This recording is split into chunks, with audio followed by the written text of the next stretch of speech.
Muy bien, buen día. Vamos a empezar con la charla.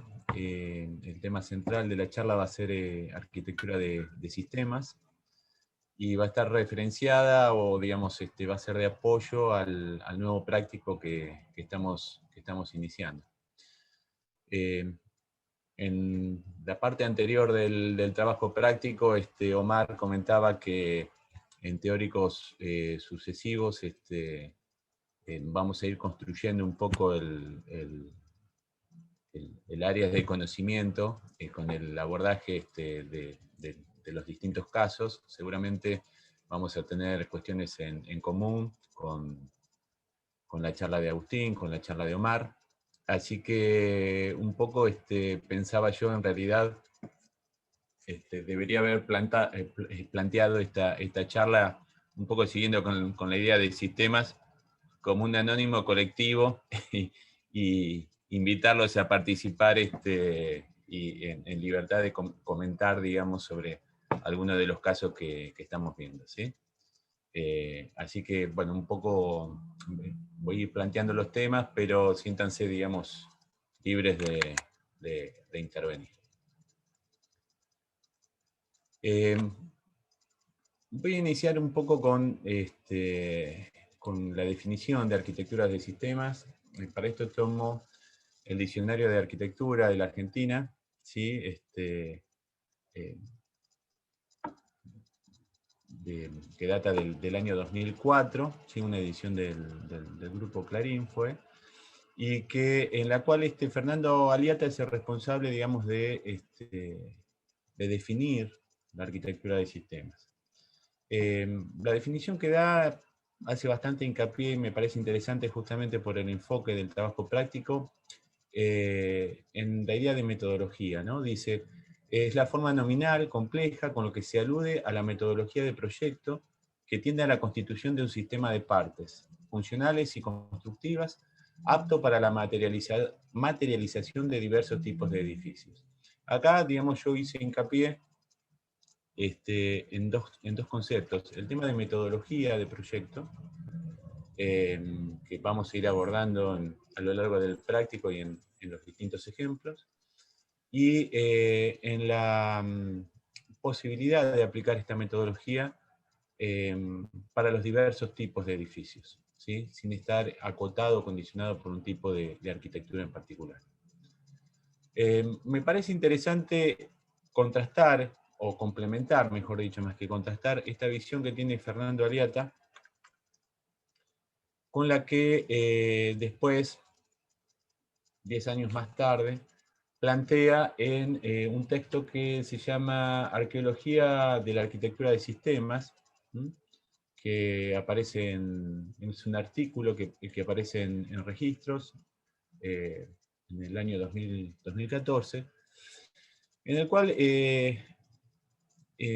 Aliata reflexiona sobre, en principio, en la introducción, sobre la influencia que tuvo la arquitectura de sistema en su formación, en parte, y en la formación, creo yo, de todos los que somos hoy docentes en la facultad, y cómo al intentar definir esta clasificación, hacer una taxonomía, o sea, definir el campus de acción, de conocimiento, el corpus teórico, digamos, se encontró con que, y aquí cita, que tanto Benévolo, tanto Benévolo como Frampton o Tafuri, por citar los autores más importantes, no utilizan este concepto, el concepto de arquitectura de sistemas, y se refieren a ciertas particularidades que para nosotros formarían parte del problema, como por ejemplo la flexibilidad, el crecimiento, la serie, la regularidad, la indeterminación, como características propias de un conjunto de tendencias tecnoutópicas. O sea, dentro de lo que es tecnoutopía estarían todas estas búsquedas, estas tendencias, pero no aparece la clasificación definida de arquitectura de sistemas. Solo el texto de Colquhoun, que es de factura más reciente, dice Aliata, incorpora la cuestión de la arquitectura de sistemas a referirse a las experimentaciones urbanas del periodo. Digo, es interesante esto, ¿no? Que siempre hablamos también en el trabajo en comisión y en el taller, cómo 10 años también nos va permitiendo abordar cuestiones de arquitectura contemporánea con todas las dificultades que eso implica por la falta de una perspectiva, ¿sí? Dada por el tiempo y por el compromiso sobre todo que tanto arquitectos que intervienen, historiadores y que incluso nosotros mismos tenemos porque no somos neutrales, dado que, como comentaba recién, la mayoría de nosotros, quizás sin saberlo en ese momento, pero fuimos formados bajo los lineamientos o las búsquedas de, de esta clasificación o de este corpus teórico que nosotros definimos como arquitecturas de sistemas. Paradójicamente, en Argentina, la arquitectura de sistemas sí está claramente definida. Digamos, se toma especial impulso, propiciada, como vamos a ver, por la participación estatal, y aparece como una búsqueda en las distintas áreas y niveles del desarrollo de la arquitectura. Holcomb plantea también que existirían, digamos, como dos posibilidades o dos vertientes que convergen en estas búsquedas planteadas por lo que nosotros definimos como arquitecturas de sistemas. Por un lado, es la aparición y la difusión de la teoría general de sistemas. Esta teoría general de sistemas tiene una formulación, un enunciado, que lo realiza Ludwig von Bertalanffy antes de la Segunda Guerra Mundial, y que proveniente de las ciencias biológicas, combinada con el pensamiento regido por el estructuralismo, intenta entender no solo a la biología, sino que partiendo de la biología desarrolla el concepto de sistema, pero luego este concepto se traslada a todas las áreas de conocimiento, ¿sí? Y se intenta entender el entorno y comprenderlo a partir de la traspolación o la interpretación de estos conceptos de sistema y de subsistemas para entender e intentar abordar cuestiones complejas e entender la realidad compleja. Aquí aparecen entonces cuestiones vinculadas con la biología, ¿sí? Que rápidamente van a impregnar el campo disciplinar y que nosotros en nuestra formación, vuelvo a decir, sin saberlo, nos encontrábamos hablando de crecimiento, de mutación, de membranas, de pieles, de células, de movimiento. Todos estos términos vinculados con las ciencias biológicas y que también, según comenta Fernando Aliata en este artículo que yo les presentaba de arqueología, de la arquitectura de sistemas, con una perspectiva mayor y pasando, superando, digamos, la etapa del posmodernismo, podemos ver que muchos de estos conceptos continúan hasta el día de hoy vigentes y encaminando, digamos, o profundizando las búsquedas planteadas inicialmente como conceptos utópicos en esta década. Es importante, no es casual, digamos, que la arquitectura se nutra, como en otros momentos de la historia lo hizo, de la naturaleza, pero en este caso con una intención o una visión diferente, ¿no? Es la de entender la parte en consonancia con el todo. Esa es la idea del sistema. Y tiene una particular importancia el desarrollo que tienen en estas décadas, a finales de la década del 50, creo que es en el año 58, por ejemplo.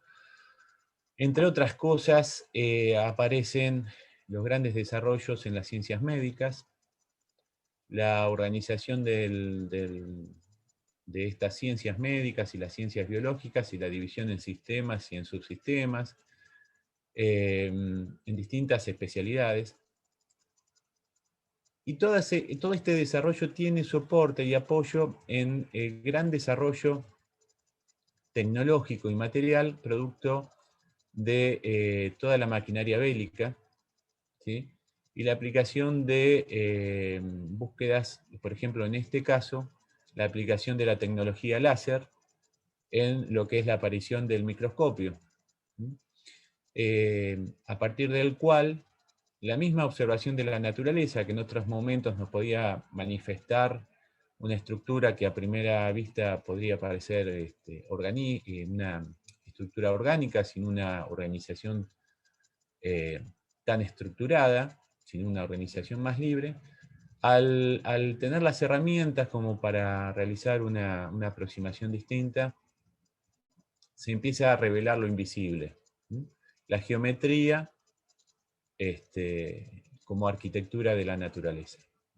En este caso es una comparación en una estructura poliédrica, en la cual, digamos, tanto la estructura de viviendas, a partir de un módulo que se repite y va combinando estructuras tridimensionales, va generando un edificio en el cual la unidad, la célula, es parte de un todo y responde a una lógica general del sistema. Esto, digamos, el de la izquierda es la estructura poliédrica, que da como resultado esta mega estructura, por llamarlo de alguna manera, una unidad residencial en Montreal, y comparado con la estructura geométrica de un cristal, un cristal de hielo, un copo de nieve. Pero bueno, hay infinidad de casos de la naturaleza, no solo cristales, sino también estructuras orgánicas, que sirven de inspiración para estas búsquedas de nuevas lógicas. Por otro lado también, y no es menor, es importante observar que pasada la Segunda Guerra, comienzan los fuertes cuestionamientos y planteos sobre la relación de la tecnología y la arquitectura, la idea de desarrollo. Y en medio de toda esta discusión, en la cual muchas corrientes vinculadas con el Team 10, el empirismo nórdico, el existencialismo, empiezan a cuestionar la idea de progreso sostenido y lineal de la tecnología, contrapuesta a esta vertiente, toma fuerza y se desarrolla, sobre todo en el ámbito británico, aunque también existen claros ejemplos en Francia, en Alemania y en otros países, una corriente tecnológica vinculada, como decíamos en los primeros, en la introducción, con lo que se llaman tecnoutopías o vertientes tecnológicas, que en contraposición a las otras vertientes que proclamaban el retorno a la historia, al hombre,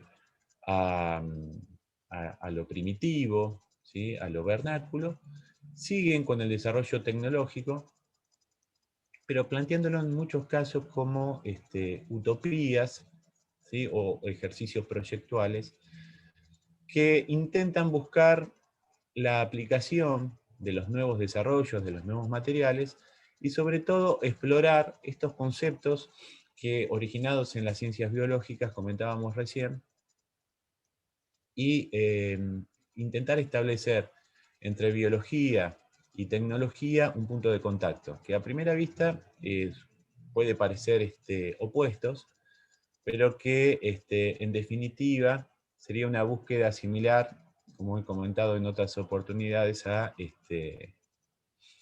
la que plantea Shelley en su novela El moderno Prometeo, que es Frankenstein, digamos, en donde la finalidad o el objetivo máximo de la ciencia en realidad es el de imitar a los recursos, a los seres vivos, ¿no?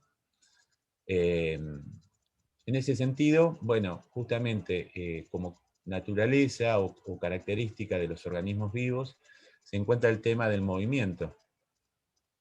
Y en este ejercicio, planteado por el grupo Arkigram, perdón, en el año 1963, se plantean estructuras ambulantes, ¿m?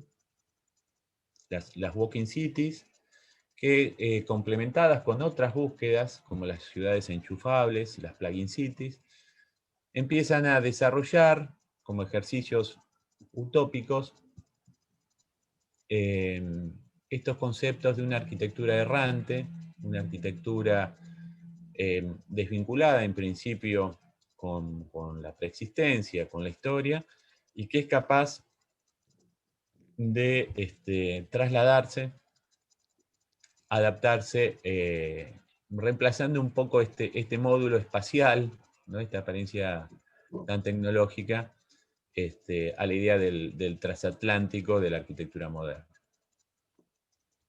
En ese sentido, y acá hago un paréntesis, no lo comenté, no es un hecho menor a nivel mundial el tema de el desarrollo y la carrera aeroespacial.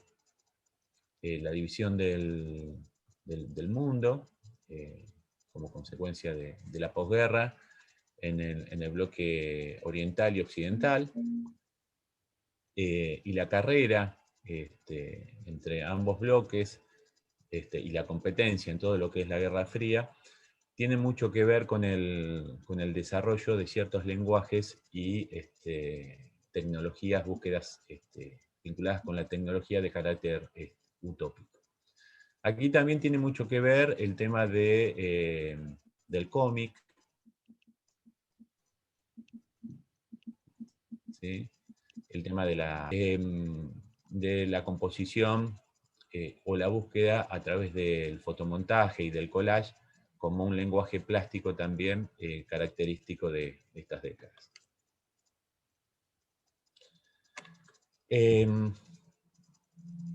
Otra vertiente que plantea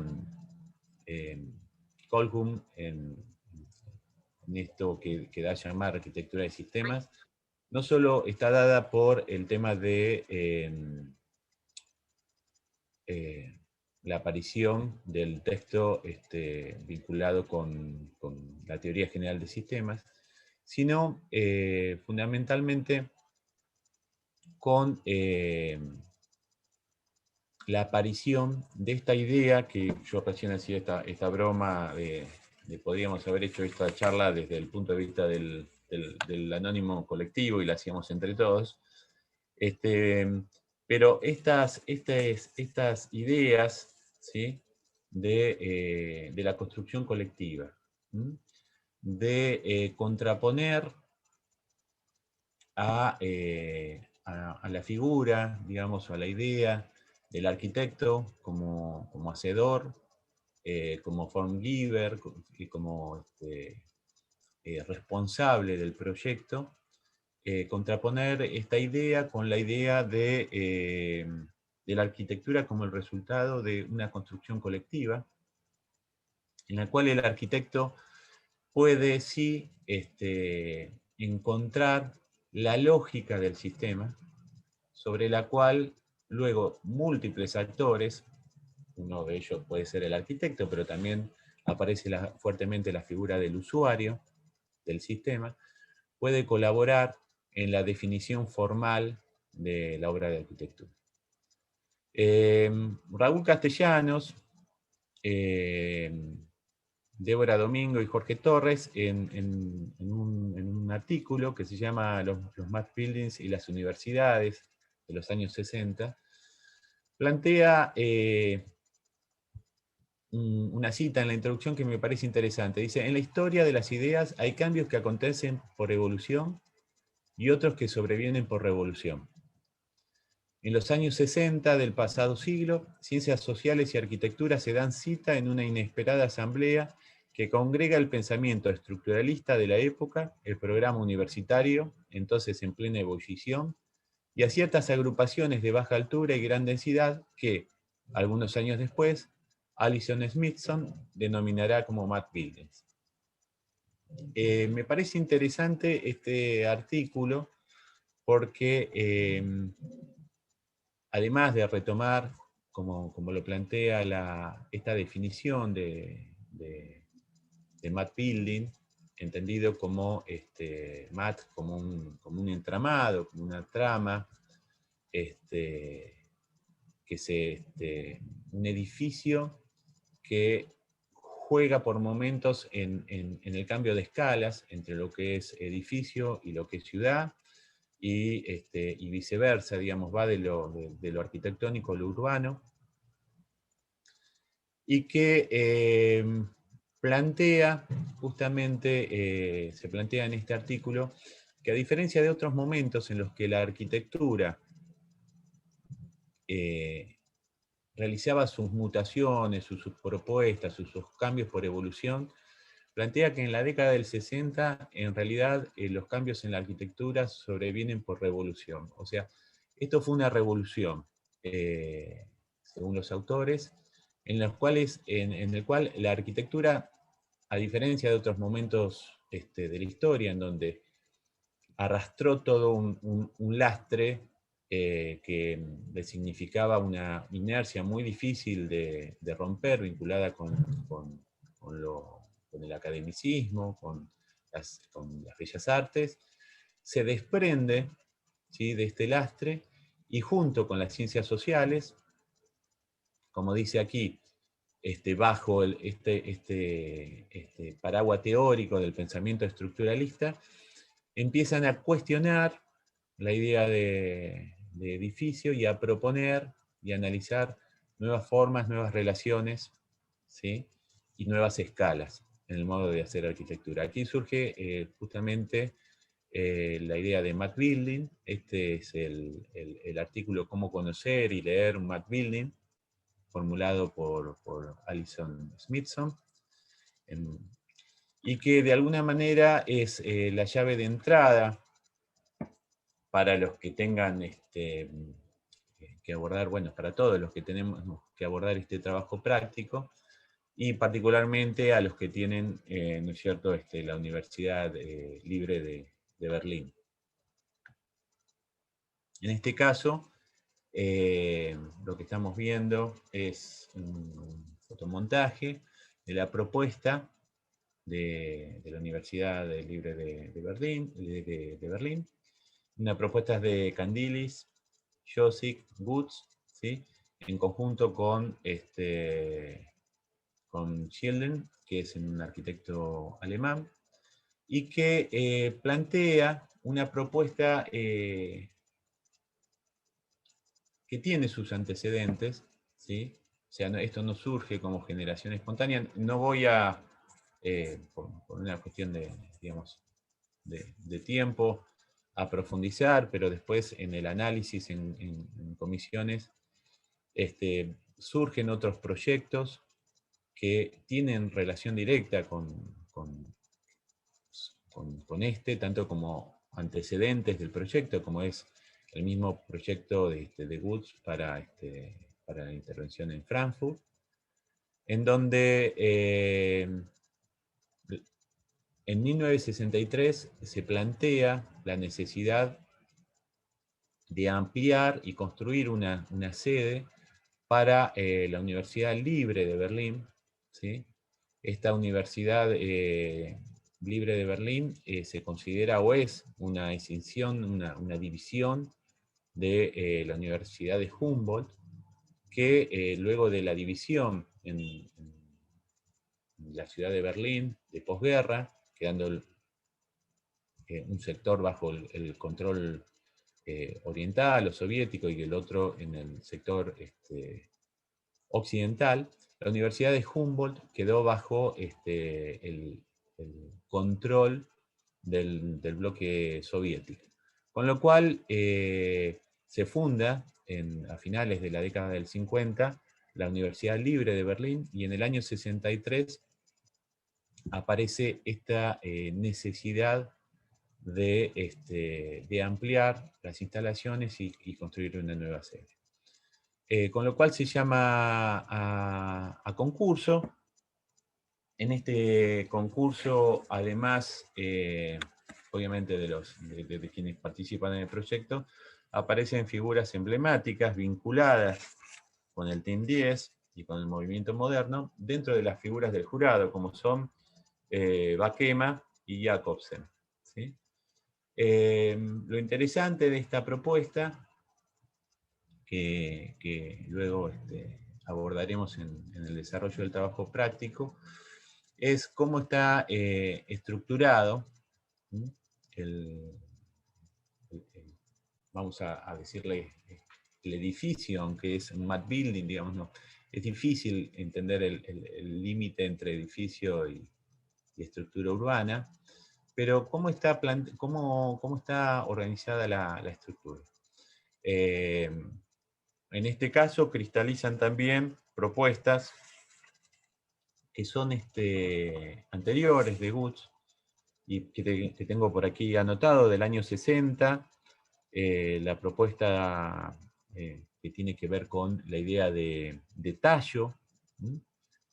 Otra vez aparece la referencia biológica, y esta idea de tallo, o stem en inglés, es la idea de una circulación, pero que no es una circulación, en este caso, que simplemente vincula lugares donde se desarrollan las actividades, sino que plantean los ámbitos de circulación como lugares generadores de actividades, lugares de encuentro, lugares de intercambio, tan acordes con el desarrollo de las universidades en estas décadas, ¿sí?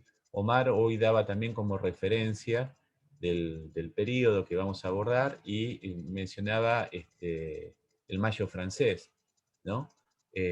Las universidades, en el contexto global, tienen un cambio y un desarrollo fundamental en lo que es la década del 60 y 70. Tradicionalmente, las universidades vinculadas con el poder político y religioso cambian en esta década. Se realiza un desarrollo y una apertura hacia otros sectores sociales, y se transforman en centros del debate e intercambio de ideas. Dentro de este contexto mundial, los países en desarrollo, como fueron en estas décadas llamados, dentro de los cuales nos encontramos nosotros, también experimentan un desarrollo marcado de las universidades en nuestro contexto nacional, bueno, con la aparición de y el desarrollo de las universidades nacionales, la aparición de nuevas carreras, la especialización del conocimiento, que yo hacía comentarios en la introducción también, van a generar en el ámbito local la aparición y la necesidad de nuevos desarrollos en el ámbito universitario. Una observación interesante a simple vista es esta idea de mat building. Nosotros estamos muy acostumbrados a leerla en la planta de techos, ¿no? O sea, vemos este entramado que yo les comentaba, digamos, en principio tiene una estructura circulatoria que después analizaremos cuando se vean los prácticos, pero que la circulación tiene un rol fundamental como lugar de encuentro entre alumnos y docentes. Es el equivalente al espacio público, ¿sí? a la calle, a la plaza, y es un lugar fundamental para el intercambio, la discusión y el debate en los ámbitos universitarios. Esta idea de tallo también se complementa con otro desarrollo teórico que plantea un año antes Woods también, que es la idea de web. Web, entendido como entramado, ¿sí? Saben que, digamos, hoy nosotros usamos mucho la palabra web para todo lo que es Internet. Justamente la idea de web es la idea de una red. Es un entramado en múltiples direcciones. Ese entramado de múltiples direcciones permite también, de alguna manera, un crecimiento en múltiples direcciones. Y permite relaciones, puntos de contacto diferentes con el entorno. Ambos desarrollos teóricos, el stem o tallo y la web, o trama o tela de araña o malla, son anteriores a este edificio, tienen ya su desarrollo en la propuesta que realiza Woods para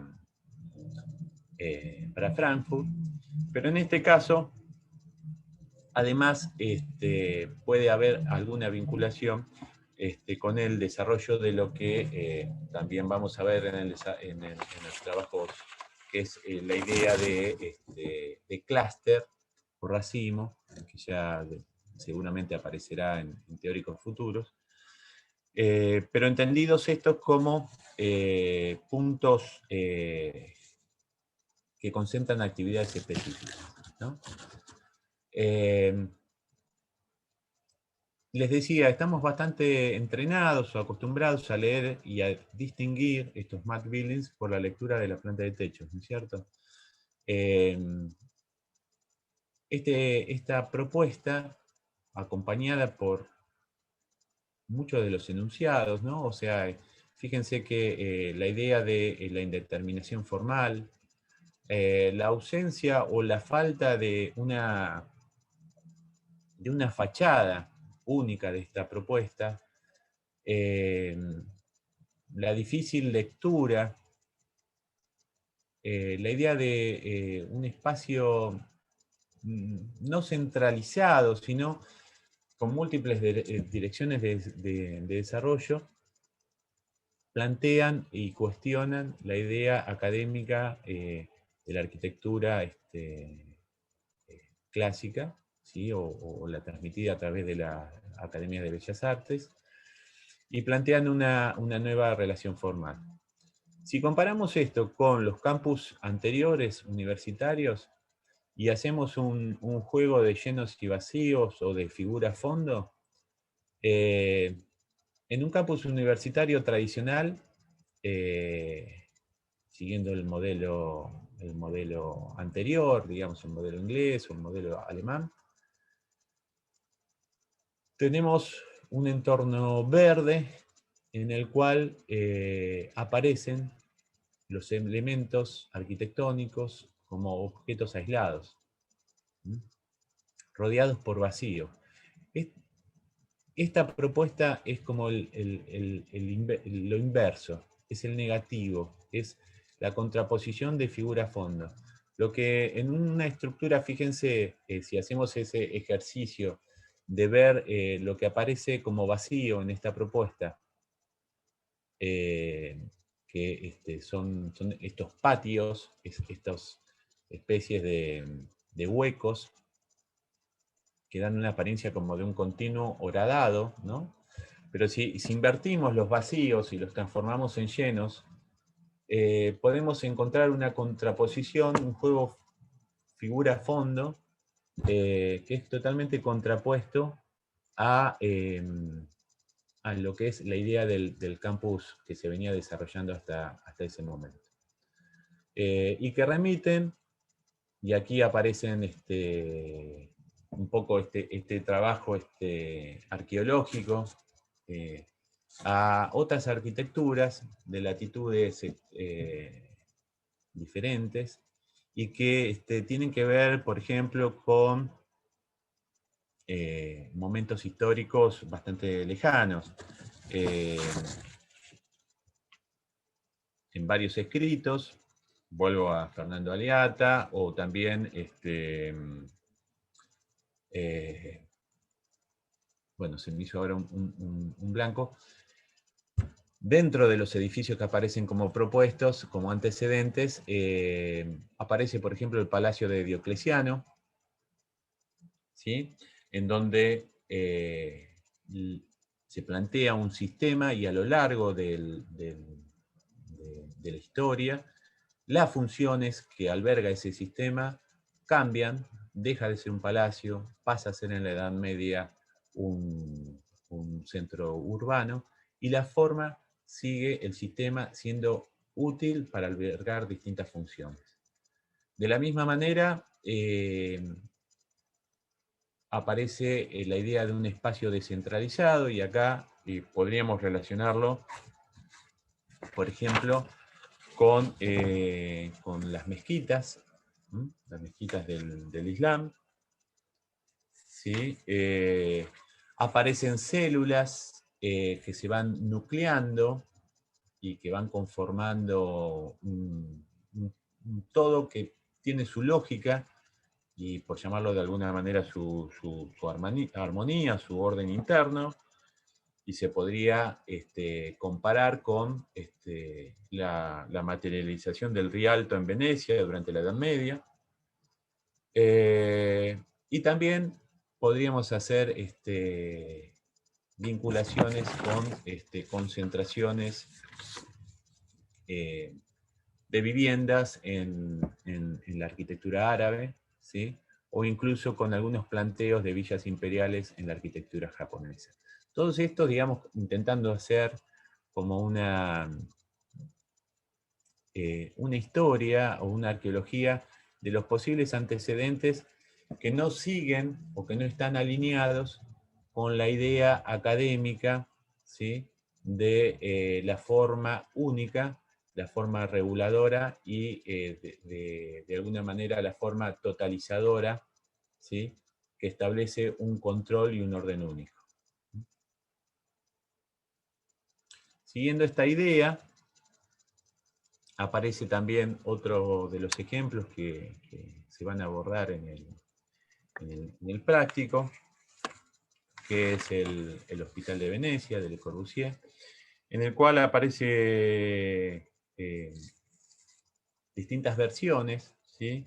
La primera de Le Corbusier del año 64, y luego una posterior, una revisión, una posterior versión del año 65, en el cual esta trama otra vez vuelve a aparecer toda una relación de circulaciones y un juego complejo. Es muy interesante en esta idea de map building. Nosotros estamos muy acostumbrados a leerlo en planta, pero es el resultado tan compacto, tan homogéneo.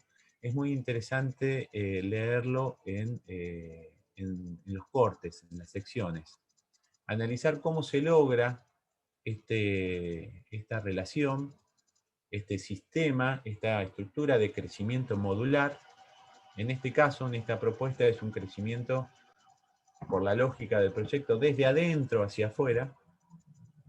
Es un sistema abierto, se dice, de las ciencias biológicas, que busca expandirse e intercambiar con el medio. En ese intercambio existen puntos que el proyecto vincula: el Puente del Rialto, el complejo hospitalario de Santi Giovanni y el conjunto monumental de San Marco, que son preexistencias claves en Venecia, así como un entorno que con sus ciclos de mareas y de inundaciones condiciona y hace que, a diferencia de otras propuestas utópicas, este nuevo orden que se plantea tenga en consideración cuestiones de la preexistencia. Les decía, es interesante este trabajo en sección, en corte que se realiza, y hay muchas analogías con el tema del corte en lo que son los núcleos habitacionales, en lo que es la vivienda tradicional árabe o islámica, en donde existe todo un trabajo a través de los patios, horadando los volúmenes, lógicamente con una búsqueda climática, de generar áreas sombreadas, áreas frescas, pero además buscando, coherentes con la idea del Islam, la vivienda como un sector privado, introvertido. En este caso, en el hospital se trabaja de esta manera, ya lo van a ver cuando veamos los cortes. Los cortes me refiero a las secciones del edificio, en donde se logra de alguna manera esta relación, ¿sí?, de alturas con el resto de la ciudad, y a su vez se logra una situación de privacidad o de aislamiento de los internados. Inicialmente el complejo preveía en la primera propuesta 30.000 metros cuadrados, luego termina siendo de 48.000 metros cuadrados, y en las áreas de internación trabaja con las alturas planteadas por Le Corbusier, con las medidas establecidas por el modulador, y juega con dos alturas, por ejemplo, en las habitaciones, que permiten este tamiz de la luz, esta relación con el exterior, a la vez que tengo privacidad tan vinculada con la arquitectura árabe. Aquí a dichos de otros autores, una vez más, Le Corbusier busca en Oriente, así como fue en los años 20, el tema de las cubiertas planas, la arquitectura blanca, o sus viajes de estudio y conocimiento por Oriente. Otra vez aparecen ideas de orden que podrían vincularse con esas regiones. También resulta interesante ver, yo les decía, la relación con el núcleo urbano. A diferencia de la Universidad Libre de Berlín, en donde puede ser cuestionada la relación con lo urbano, ya que se trata principalmente de relaciones dentro de lo que es la estructura o el ámbito universitario. En la propuesta de Frankfurt, Woods propone un matte building que reconstruye la trama, reconstruye el tejido. Es un dato interesante ese, para ver cómo en esa propuesta existe vinculación entre trama existente, historia y preexistencia, y el nuevo sistema. Algo que no es tan habitual. Generalmente los nuevos sistemas se imponen sobre lo existente, planteando un nuevo orden. Y en el caso de la propuesta de Le Corbusier, además de vincular estos puntos que yo les comentaba, el puente de Rialto, el complejo hospitalario preexistente y el conjunto monumental, busca en corte, se ve esto, una cuestión de relación de alturas con el entorno. La altura de toda la propuesta no excede los 14 metros, creo que son 13,66, cuando la media en Venecia es de 25 y el campanile es de 100 metros, con lo cual entra en una armonía, en una relación con el entorno que este orden propuesto no altera. En otra categoría, como comentaba hoy Omar, ya no estamos dentro de los que son los matte buildings, aparecen otros tipos de propuestas vinculadas con la indeterminación formal también, con el dinamismo en este caso, con la mutación, en definitiva con la indeterminación formal.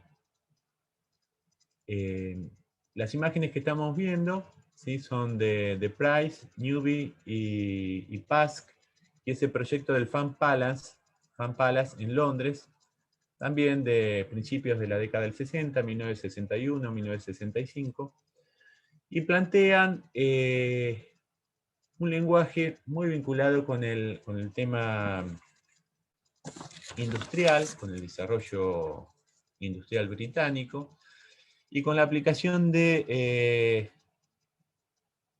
tecnologías que provenientes de la mecánica, de la industria, plantean espacios, en este caso de eventos, de exposiciones, que tienen la posibilidad de mutar, de transformarse y adaptarse de acuerdo a las necesidades.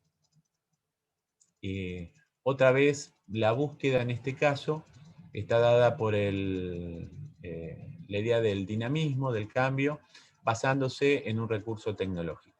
Este cambio termina determinando lo que es justamente determina la indeterminación formal, ¿sí?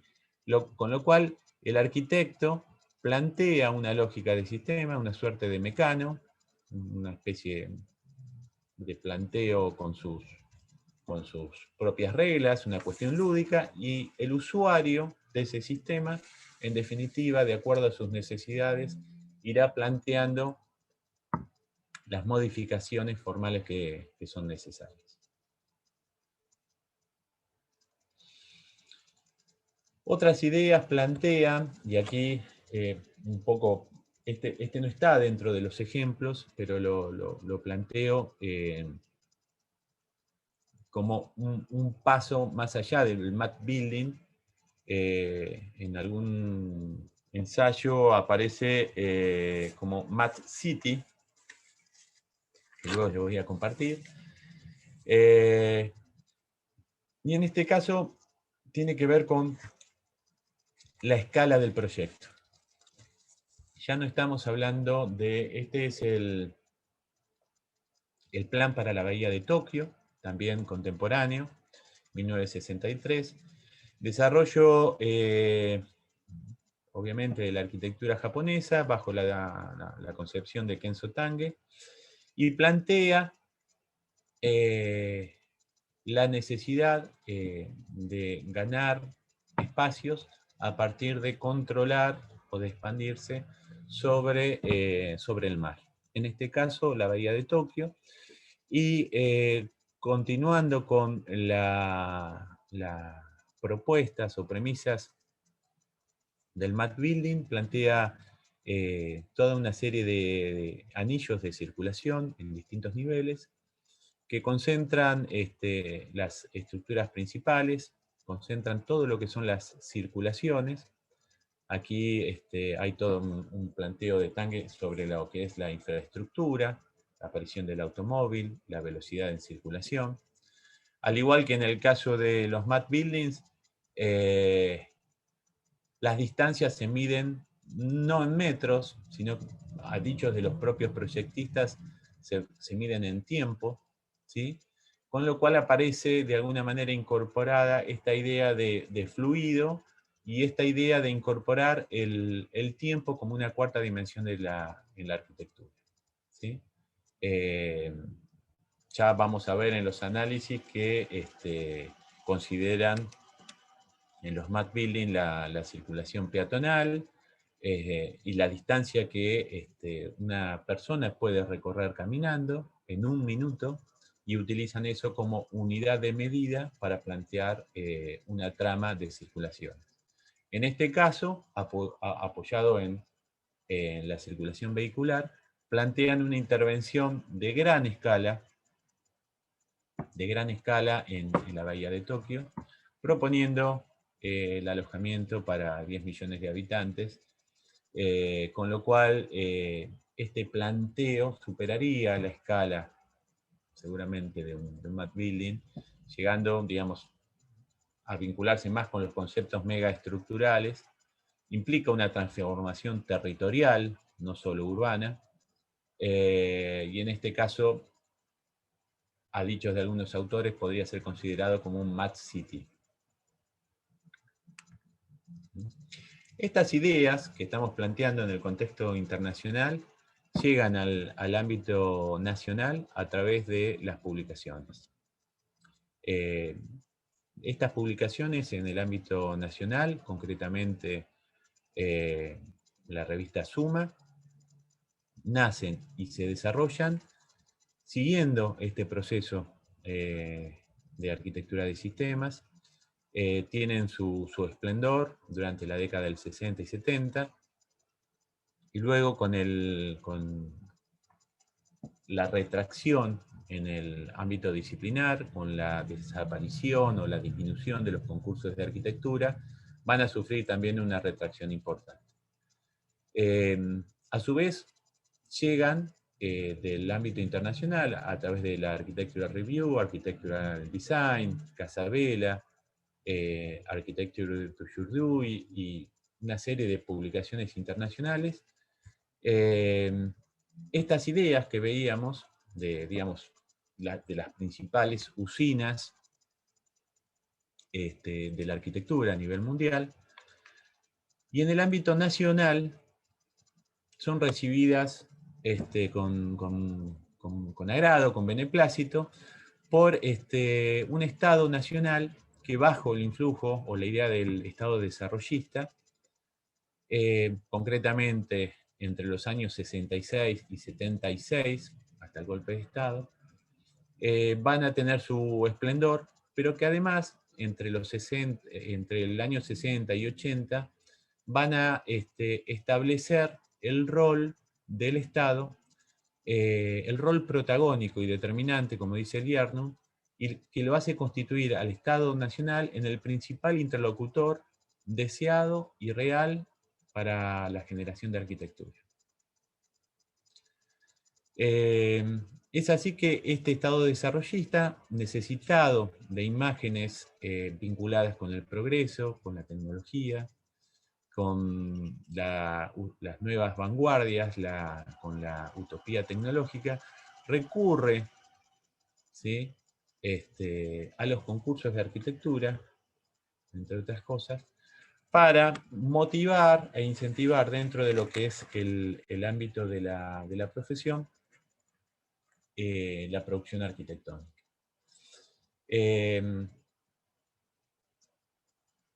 Bueno, esto es una cita de Abraham Thomas, la voy a saltear, pero hay una parte nada más, dice, la seducción de Frondizi consistió en hacernos soñar sueños futuristas, y acá la idea, para que lo vinculemos con las vanguardias artísticas, con la idea de futurismo, de tecnología, de motor de avance, ¿no? Dice, nos vendió la ilusión del progreso, la de las mutaciones tecnológicas, la visión de un país en marcha hacia la modernización, surcado por los mejores caminos, equipado por las mejores máquinas. El mismo Estado Nacional motiva, ¿sí?, y impulsa toda esta nueva imagen o visión de los estados en vías de desarrollo. Estos gobiernos desarrollistas, tenemos que tener en cuenta también un hecho que yo no mencioné: en el año 1958, la Revolución Cubana. Habíamos comentado también el tema de la división de posguerra entre el bloque oriental y occidental,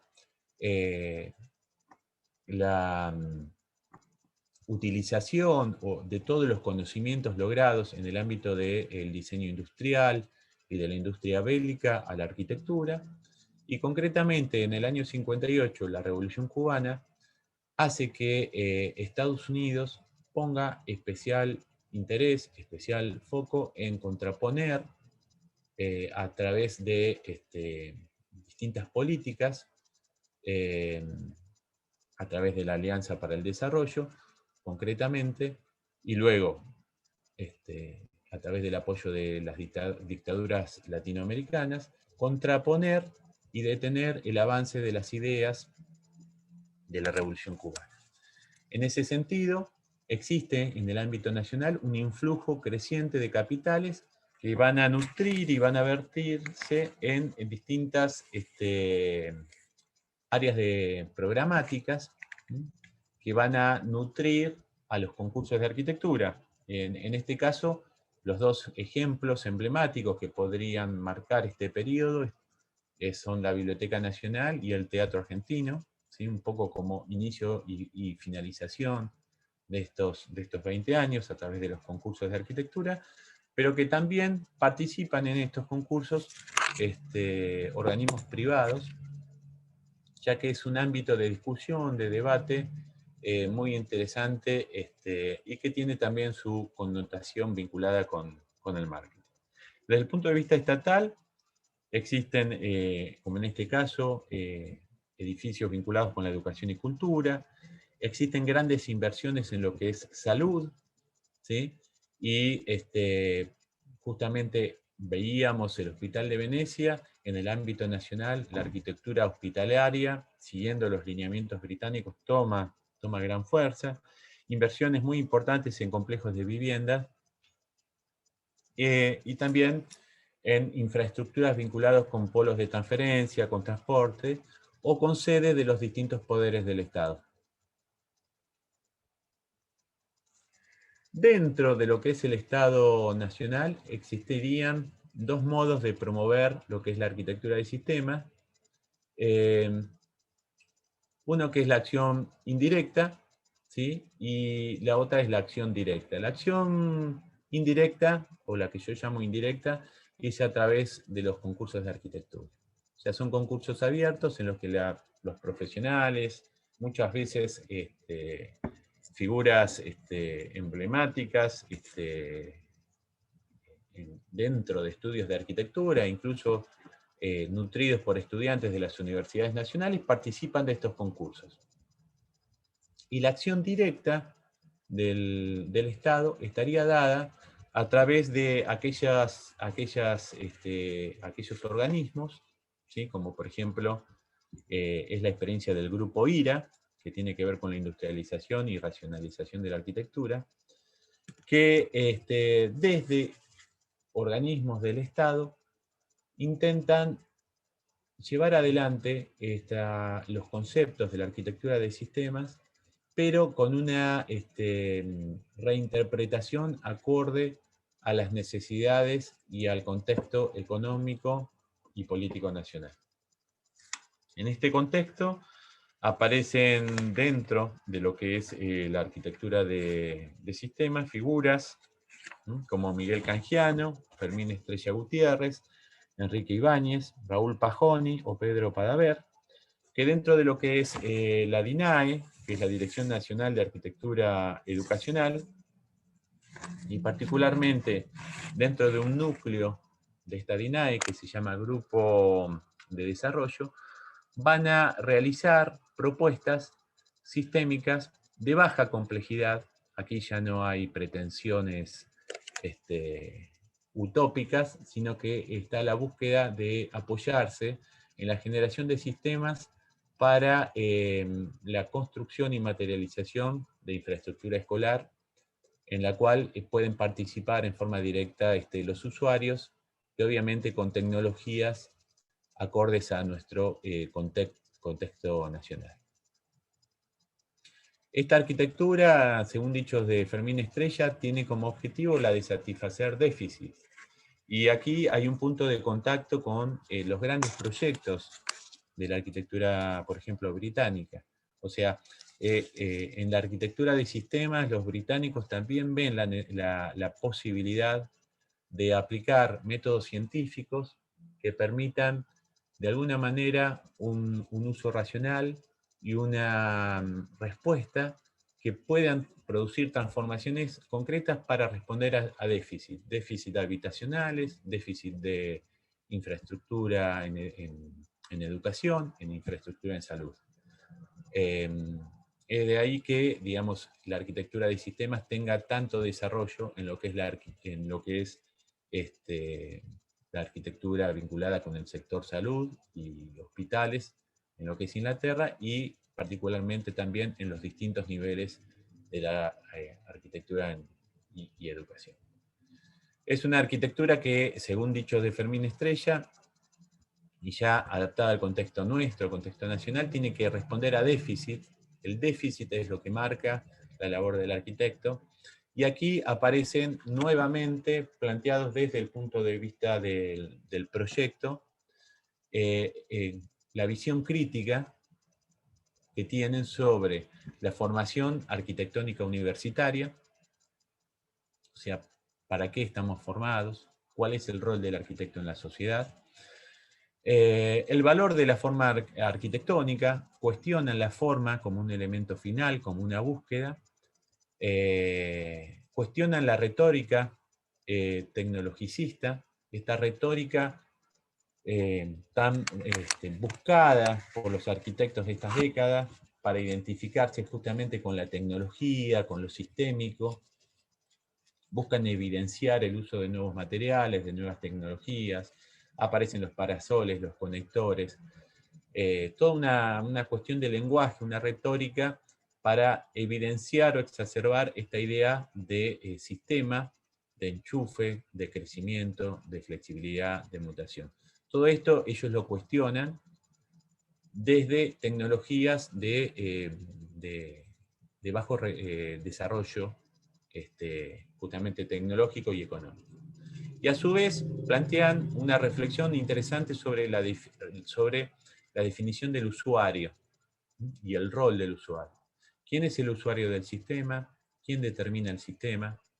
Y en cierta medida, y aquí aparece otra vez, aparecen los grandes edificios, como en el Hospital de Venecia, no se impone una forma objetual, una forma definida, ¿sí? Sino que se establecen leyes, ¿sí?, locales para que después distintos autores tengan la libertad, si la necesidad existe, de poder ir modificando las formas e incluso ir mutando las funciones que esas formas albergan. Estas son imágenes representativas, en este caso es el concurso de rascacielos de Peugeot, simplemente para mostrarles el boom que estos concursos de arquitectura representan. Y edificios emblemáticos como la Biblioteca Nacional, la propuesta del edificio cultural para la ciudad de Buenos Aires, y el Hospital de Orán en Salta. Distintos factores que aparecen como concomitantes, que yo ya los mencioné, ¿sí? Dan dentro del marco nacional, conforman lo que es el paradigma de la arquitectura de sistemas y lo establecen en todos los niveles, ¿sí? Tanto en educación, en el modo de hacer arquitectura, en el lenguaje buscado por las propuestas vinculadas con el Estado, y encuentran en lo que es el desarrollo de los proyectos de arquitectura un área de experimentación y de implementación que va a generar muchos proyectos, pero a su vez no va a existir una relación entre obra proyectada y obra construida. Según dichos y reflexiones en la revista Suma, ya en la década del 70, se observa esto, ¿sí? Se observa una tendencia hacia lo utópico en el sentido no de lo irrealizable, sino en que por un desarrollo tecnológico, sino en el sentido de que el objetivo muchas veces de las propuestas arquitectónicas no era la obra construida en sí, sino desarrollar un concepto, desarrollar una idea, en este caso una idea de sistemas, y terminar en ese enunciado muchas veces quizás ganando un concurso o logrando, como en este caso, un segundo premio, pero no materializando o reflejándose en obra construida. En este caso, les voy a mostrar rápidamente, para no excederme mucho con el tiempo, una propuesta que es significativa, que también van a encontrar en la bibliografía que hay algunas relaciones con el Hospital de Venecia de Le Corbusier, que tiene su origen en la ciudad Hospital de Orcomolle, ¿no? Esta relación. Orcomolle es en San Miguel del Tucumán, es en el Cerro San Javier, a partir de la creación de la Universidad Nacional de Tucumán, durante el gobierno de Juan Domingo Perón, se expropia un área muy, muy vasta, muy grande del Cerro San Javier, y se comienza a trabajar en la sede de lo que sería la nueva ciudad universitaria. Esta ciudad universitaria, compuesta en dos sectores, la ciudad alta y la ciudad baja, inicia sus obras en la ciudad alta, y acá es interesante, yo no las conseguí, las tenía vistas pero no las conseguí. El primer asentamiento de la Universidad Nacional de Tucumán son concepts, o sea, estructuras militares prefabricadas, industrializadas, que se montan, y acá aparece otra vez esta idea del recurso y la lógica bélica aplicada para generar una propuesta sistémica, y luego estos concepts son reemplazados por arquitectura. En la parte alta desarrollan la ciudad universitaria, proyecto que queda trunco, y en la parte baja del cerro, que es lo que vamos, son edificios de la parte alta, en donde aparecen obras con reminiscencias en este caso, por ejemplo, podríamos vincularlo con la arquitectura escandinava, digamos, con la cuestión de vinculación con el paisaje, con las curvas de nivel, que no tiene que ver esto con lo sistémico en sí, pero aparecen sí propuestas megaestructurales, como es en este caso, una gran estructura de hormigón, que está inconclusa. Este es el pabellón de residencia, es una estructura muy, muy interesante.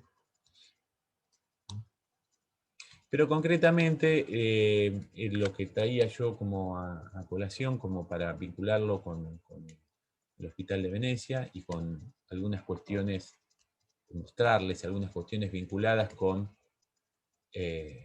un sector de desarrollo en el cual la arquitectura de sistema alcanzó, creo yo, el máximo desarrollo en Argentina, que es la arquitectura de hospitales. Esta propuesta es el plan original con el que el arquitecto recientemente recibido, Traine, se hace cargo de la construcción en la parte baja de lo que era originalmente la ciudad universitaria, la construcción de lo que sería la ciudad hospital. Esta estructura, siguiendo con los lineamientos de la clasificación y la división de funciones y de actividades, con la lógica de la arquitectura moderna, planteaba una estructura muy tradicional de lo que son las estructuras de hospitales. Estos son esbozos de lo que es la ciudad hospital, según el modelo de Ramón Carrillo, quien estuviera en ese momento a cargo de lo que era el plan de salud.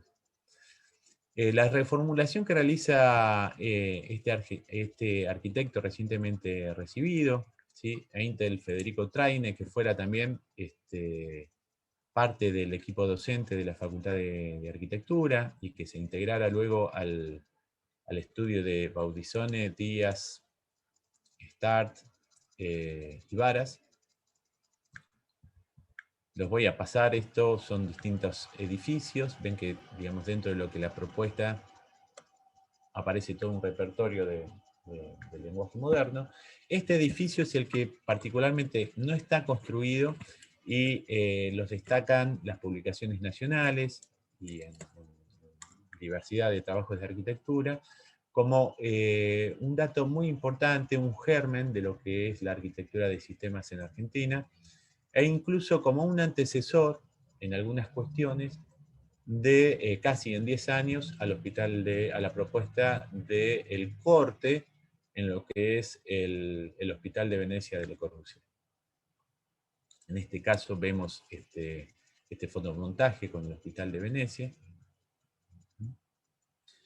Y la propuesta de Traine se aleja de la organización centralizada del hospital tradicional y plantea una vez más un sistema circulatorio al igual que en los Math Buildings, aparecerá después, más tarde, esto es anterior a los Math Buildings, una estructura que plantea una trama sobre la cual se va a desarrollar este hospital, concentrando servicios, midiendo, al igual que en las otras estructuras, los tiempos y las distancias, ¿sí?, para lo que es la atención, y trabajando con lo que es la sección, trabajando con lo que es el corte. De la misma manera que lo hiciera Le Corbusier para lograr iluminación natural en las áreas de internación. Tiene un corte, fíjense, en la imagen superior. Las áreas también de internación tienen un corte muy parecido a lo que después, en 10 años, plantearía Le Corbusier. Obviamente hay otras estructuras que son muy interesantes, que también pueden ser relacionadas con este crecimiento modular y sistémico. En este caso es un serpentario, pero que en base a una estructura también remite a lo que podrían ser las estructuras poliédricas o de crecimiento modular.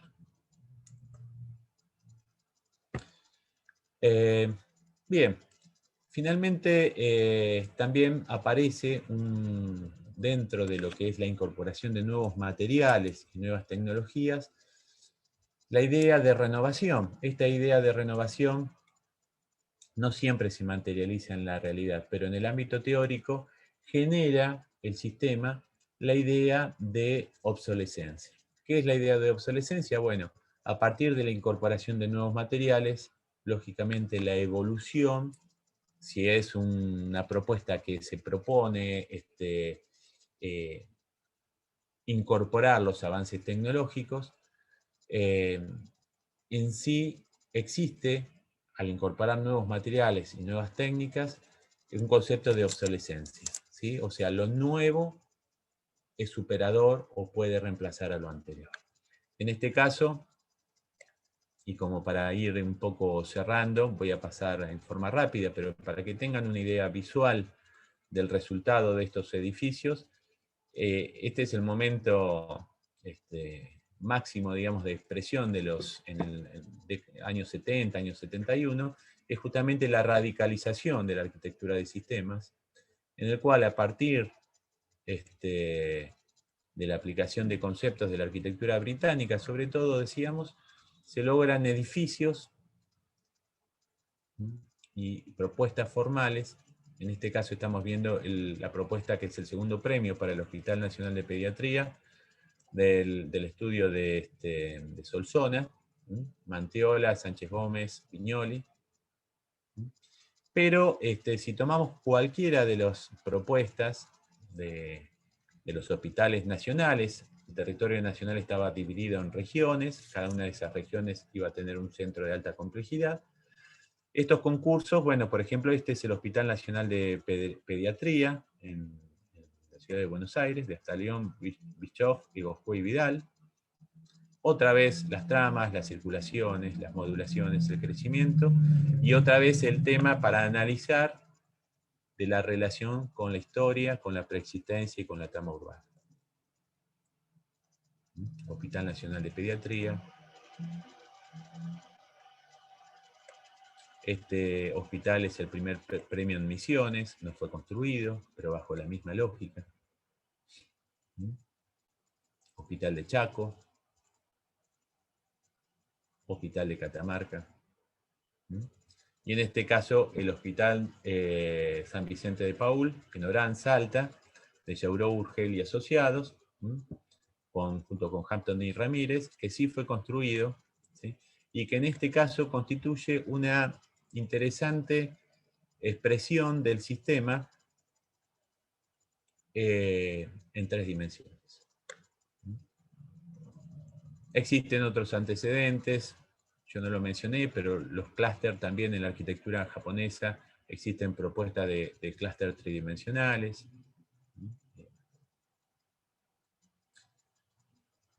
Y digamos, como para ir cerrando el concepto, me parece interesante algunas citas, ¿sí?, como por ejemplo dice, cuando lo que se diseña es un sistema para construir, se opera sobre posibilidades de organización y no con formas de arquitecturas definidas. O sea, la función del arquitecto no es la forma, la búsqueda formal o la expresión formal, sino que es la búsqueda de esta lógica, ¿sí?, que está por debajo o por detrás, dando soporte a la forma y a las funciones.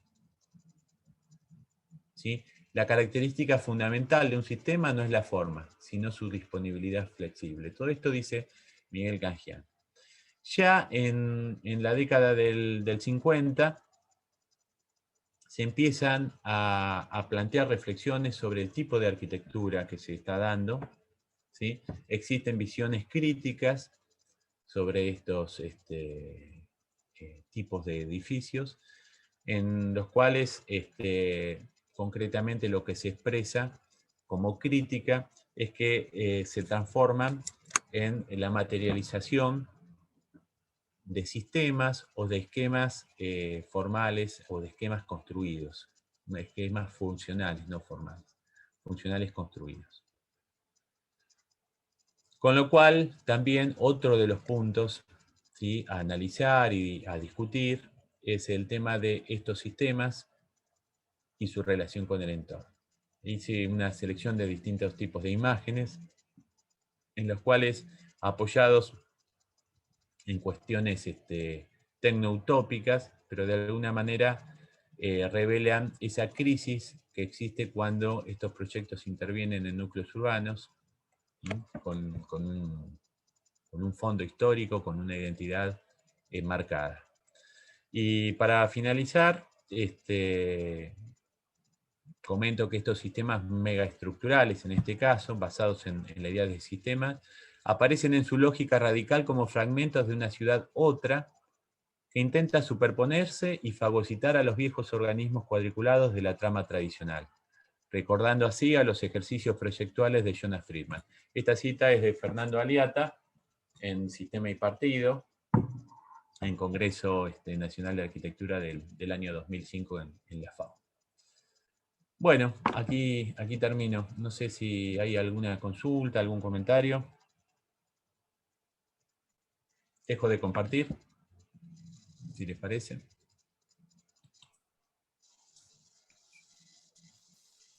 Bueno. No sé si hay alguna consulta, Omar. Bien, bien. No, yo por ahí señalar algunas cosas que anoté, digamos, pusiste evidenciaste, digamos, algunas cosas que están presentes en el trabajo práctico, ¿no? Como la idea de form giver, el dador de forma, que lo ligaríamos a la idea del objeto único, ¿no? Esa noción tan difícil de concretarla o de puntualizarla. Después la idea del primitivismo y tecnologismo, que también está muy presente, apareció también permanentemente haciendo referencias, ¿no?, a cuestiones que van ligadas a la tecnología, que la tecnología se toma como una cosa a revisar. También el rol del arquitecto, ¿no es cierto? ¿Qué rol va a jugar el arquitecto? Si va a ser ese dador de formas o va a ser aquel que cuestione absolutamente la forma y va hacia otra cosa diferente. El tema del cuestionamiento de la tecnología como una retórica, a qué hay que hacer referencia, y después otra cosa interesante, el usuario, ¿no? El usuarismo, la idea de que el usuario empieza a participar y termina siendo un protagonista central, ¿no? Y evidentemente no tiene nada que ver con lo que se venía planteando respecto a qué rol tiene que jugar el usuario, ¿no? Y después, bueno, me parece interesante lo de las megaestructuras, lo de Traine, ¿no?, haciendo el hospital de Orcomolle. Aparentemente, Banham se entera de la existencia de la Ciudad Universitaria de Tucumán a través de César Pelli, ¿no? Y por eso lo incluye en el libro Megaestructuras como la primera megaestructura que existió en el mundo, en el mundo, sí. Si Traine hubiera conocido a Alison Hill, no Alison Smithson, sino Alison Hill, podría haber dicho entonces que el primer Mad Building se hizo en la Argentina, ¿no? Sí, el proyecto de Tucumán a mí me parece que es muy interesante para abordar porque es un punto de contacto entre lo que es el programa universitario y el programa de salud, ¿no?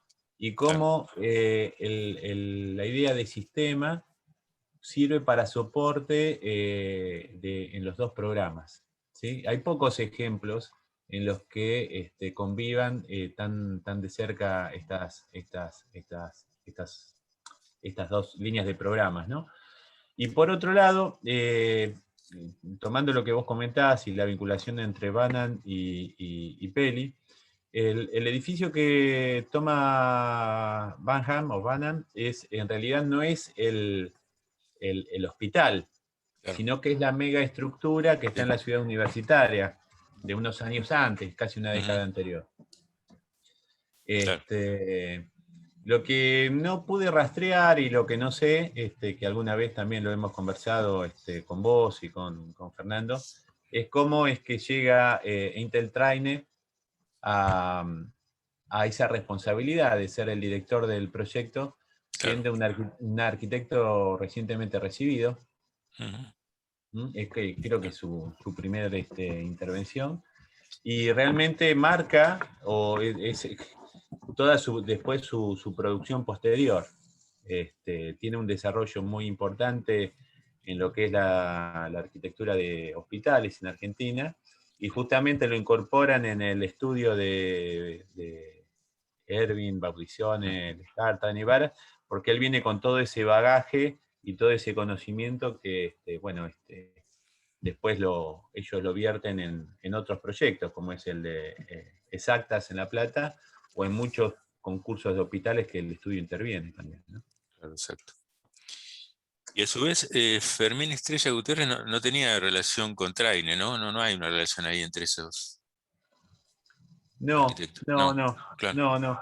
Yo después, no sé si les interesa o si te interesa, les voy a compartir. Yo a Fermín Estrella le hice una entrevista, y es muy interesante cómo él intenta, yo digo, forzar o recrear una suerte de linaje, de línea, a través de arquitectos alemanes emigrados a Estados Unidos, arquitectos venezolanos que estudian en Estados Unidos con esos arquitectos, y que a su vez son docentes de ellos.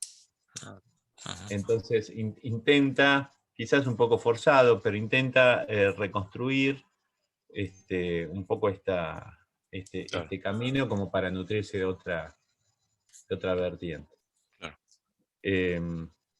Pero bueno, la labor de ellos es muy particular, ¿no? O sea, es un grupo que desde el punto de vista político, es mucho más, podría decirse, militante.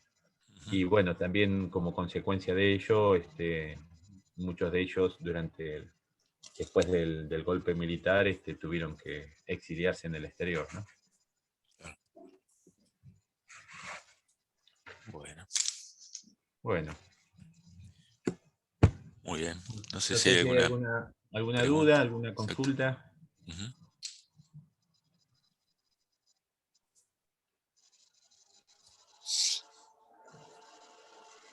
Hola, ¿qué tal? A mí me llamó un poco la atención cómo este sistema, Matt Building, es adaptable al programa de hospitales, y que quizá hoy en día también es adaptable para el programa de viviendas, ¿no? Porque como nombraste esto de cómo se relaciona la arquitectura con lo social y con el déficit habitacional y con nada, es como recuperar un poco esta idea de sistemas, y también que es adaptable en grande escala, ¿no? Como para una ciudad o para un plan. Pero bueno, también es como que queda en una utopía por alguna razón, o quizá porque no es tan adaptable en una mega ciudad como el ejemplo que nombraste en la bahía de Tokio, puede ser. Nada, es como, bueno, era un comentario más que nada para ver, quizá este tema de cómo se adapta a los hospitales es por las circulaciones, ¿no? Y como los espacios de encuentro, quizás tener espacios al aire libre o espacios comunes es más útil para ese tipo de programa, pero digo, hoy en día con el tema del COVID y todo, como bueno, quizá también se puede adaptar para este tipo de programas. Claro. Sí, uno cuando hace cuando aborda un tema, hace un recorte intencionado en la selección de obras, ¿no? Esto se los comento porque digo, no son las únicas búsquedas que se dan en estas décadas. Hay ideas totalmente contrapuestas prácticamente a lo que estamos planteando, ténganlo en cuenta eso. Les digo para que no se queden con un discurso único. Digamos, es un recorte. Incluso dentro de lo que es la arquitectura de hospitales, existen distintas líneas de búsqueda. Vos recién comentabas el tema del hospital, del hospital de desarrollo horizontal o de este Mat Building, que a dichos de un ensayista es como una especie de ser vivo, de reptil que se arrastra y va copiando la topografía con su forma. Existe también la búsqueda de la experimentación en Inglaterra, sobre todo, del hospital en altura. No es solamente, no es el único camino el del desarrollo horizontal o el Mat Building. También existe la búsqueda de altura. Lo que tienen en común ambos, que intentan darle a la labor proyectual del arquitecto una base científica. O sea, a diferencia de la búsqueda formal, en donde la forma tiene un valor simbólico, donde la forma puede hacer referencia a una metáfora o a una situación de poder, inclusive, referir, ¿no? A la presencia, por ejemplo, del Estado o quien fuera. En la arquitectura del sistema se busca darle, como es de raíz científica, en el fondo, y viene de las ciencias biológicas y demás, intentan darle al funcionamiento del sistema una base científica. Entonces, es común que en las memorias de los proyectos de la época aparezcan estudios, por ejemplo, en el caso de la arquitectura de hospitales, aparece un índice que yo otras veces he comentado, que es el índice de Yale. El índice de Yale es la cuantificación en kilómetros que camina una enfermera o el personal de salud. Entonces, a partir de eso se establecen la ubicación de los núcleos de atención, los sectores de internación, y se empiezan a hacer cálculos. O sea, esto, hay un tema en el fondo que yo no lo mencioné en el teórico, pero que no es un tema menor, que es la aparición y el desarrollo de los sistemas informáticos. No existe la PC todavía, pero sí ya están en desarrollo todo lo que va a ser la base de los sistemas informáticos. Entonces, se empieza a buscar que la forma responda a parámetros, ¿sí? Por ejemplo, ¿dónde pongo el núcleo dónde van a estar las enfermeras? Y a partir de cálculos me empiezo a obtener posibles ubicaciones. No hay una búsqueda formal, un simbolismo, una metáfora, ¿sí? De alguna manera podría ser interpretado como un antecesor de lo paramétrico. O sea, yo puedo poner un parámetro que sea este tema de las circulaciones, y que de alguna manera ese parámetro me dé una respuesta formal. Pero no es la única búsqueda del hospital horizontal, eso es lo que lo quería comentar. Se puede decir entonces que hay una búsqueda un poco más científica, como decís, que bueno, se contrapone un poco con lo que se venía viendo de estas metáforas o sea, que quedaban como en ideas más utópicas, y ahora es como que a partir del avance tecnológico, científico, se van como materializando, no sé. El Mat Building se parece como una red, que a su vez tiene que ver con la web, como nombraste también. Y bueno, eso, como que quería, nada, recalcarlo. No, Perdón está que bien. tengo la voz así, pero estoy... Eso mismo plantea también Fernando Aliata, en el sentido de decir que superado esta retracción, que producto el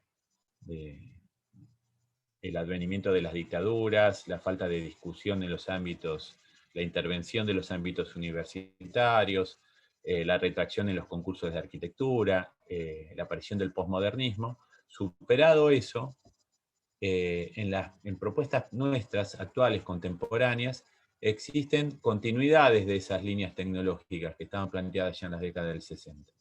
Y que lógicamente, casi medio siglo después, lo que en ese momento entendíamos como utopía o un ejercicio, casi un juego proyectual, ahora están mucho más cercanos de ser materializables.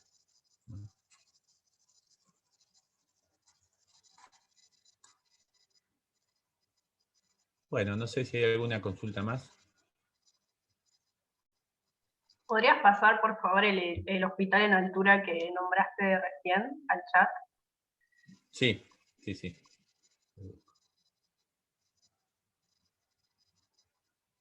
Bien.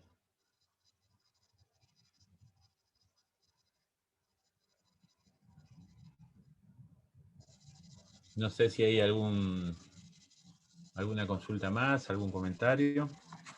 Seguramente van a aparecer dudas después del miércoles próximo, ¿no?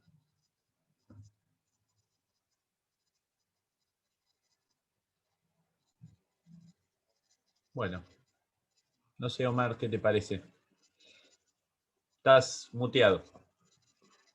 Sí, no, solamente por ahí comentar, digamos, que en lo contemporáneo empiezan a retomarse, como habías planteado, José, muchas cuestiones de estos planteos, algunos relacionados con cuestiones tecnológicas, otros más formales, digamos, por ejemplo, las búsquedas de Mansilla y Tunión, lo que se llama arquitectura diagramática, digamos, es como que está muy presente en muchísimos proyectos y en muchos arquitectos y en distintos contextos estas búsquedas que también tienen que ver a veces con cuestiones formales puramente, digamos, o digamos, no tan, digamos, con replanteando aquella idea original que sí estaba tal vez muy ligada a lo tecnológico. También estaba el momento ese de la arquitectura donde las otras ciencias pasaban a ser centrales, ¿no? La sociología, bueno, el existencialismo, digamos, todo eso era como central para la arquitectura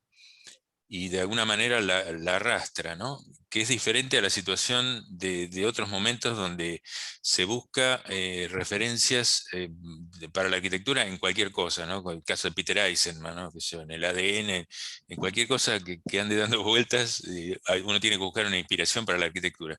Ese momento era un poco el desarrollo que se venía produciendo y que impactaba tan fuerte en la arquitectura que en algún momento se pensaba que desaparecía como disciplina, digamos, ¿no? Si la arquitectura termina diluida en el diseño industrial, como planteaba Cedric Price, el arquitecto ya no tiene nada que hacer. Y eso, digamos, el posmodernismo lo puso en cuestión masivamente, digamos, ¿no? Tal vez el posmodernismo se olvidó de todos los problemas que había y empezamos a mirar la ciudad histórica y, no sé, y la forma, digamos, la forma por la forma misma. Y bueno, y eso vuelve de distintas maneras a reaparecer por muchos puntos en la contemporaneidad, ¿no? Que también es lo que trataríamos de hacer con la última parte de este tema de estrategias o modos de proyecto, para cerrar un poco y también conectar, ¿no? Con todas estas propuestas tan interesantes o tan variadas de la década del 60 y 70. Sí, sí. Muy bien. Bueno, Bueno, terminamos entonces, dejamos de grabar gracias. y nos encontramos el miércoles que viene. Bárbaro. Gracias. Gracias por todo. Nos vemos. Gracias, Hasta adiós. luego, gracias. Ya, nos vemos.